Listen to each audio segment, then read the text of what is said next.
My name is Steve Wood. I'm out of Salt Lake City, Utah. We run a company, Bamboo Technologies.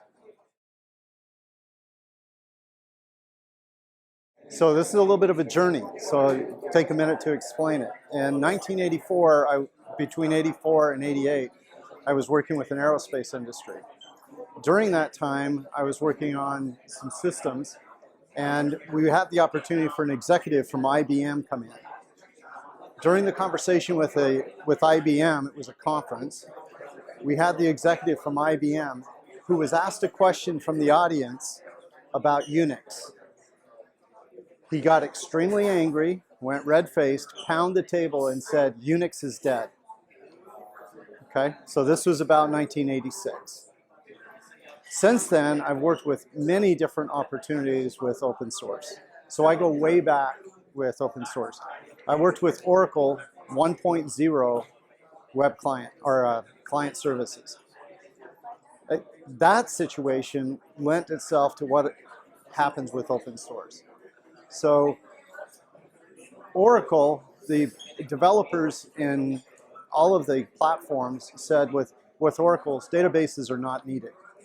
Okay? They're not needed. Well, we see what happened with Oracle today and others. But what spun out of that is now the premier database that's used across the world, MySQL and Mariah database, right, is all over the world. I worked with a product, Ingress from CA, and CA approached me to work with them directly. Ingress is now Postgres, PostSQL, open source.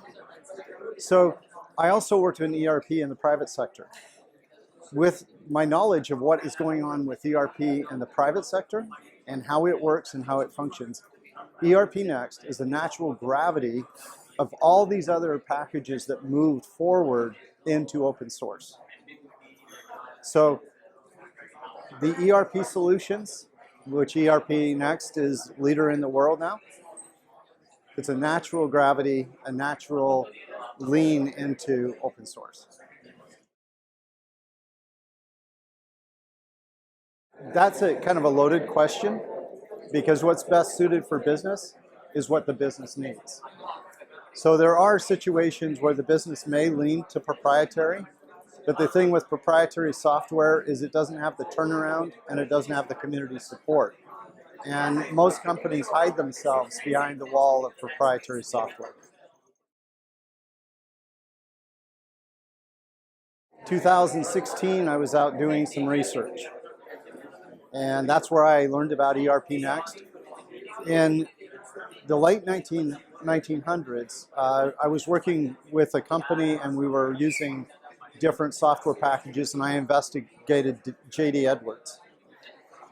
J.D. Edwards I looked at specifically because I could tell that they were growing, and from my estimates, they would be one of the top in the world.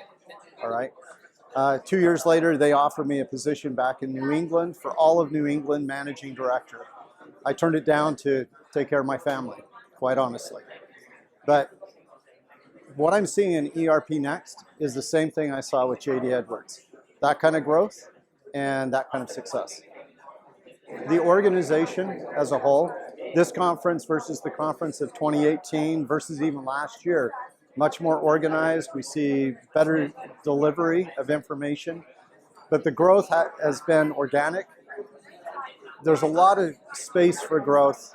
Some of the training facilities, some of the services aren't at the professional level yet. But that's all part of growth, right? It's going to continue to excel. Like I said, I see them leading the market. Others are agreeing with that. Gartner Group is right on top of it, and they've been agreeing with your movement for a long time.